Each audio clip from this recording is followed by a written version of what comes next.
Mamis, now let's cook nilapay na labong. Ito ang ingredients ng ating nilapay na labong.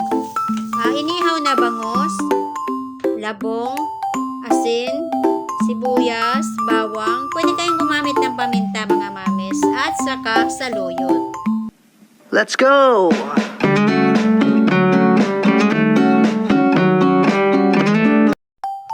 Ihiwain natin ang labong kung ito ay galing pa sa puno at kung hindi man ay pwede tayong bumili sa palengke. Maliliit lang mga mamis at pagkatapos natin ihiwain, atin pong uhugasan, sasalain at ilalagay po natin siya sa isang kaserola at atin po siyang pakuloyin ng mga 15 minutes.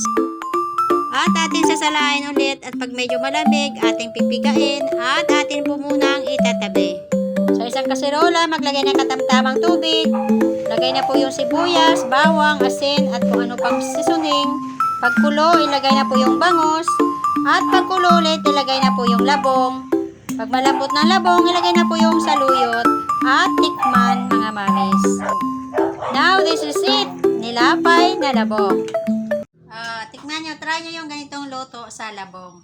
Masarap mga mamis. Talagang harap talaga. Try nyo. Sana nagustuhan niyo yung video ko. Thank you po. Ang papipiliin, panalo ka na matik, pwede mo ba kong alipin? Ikaw lamang ang laging nasa panaginip ko.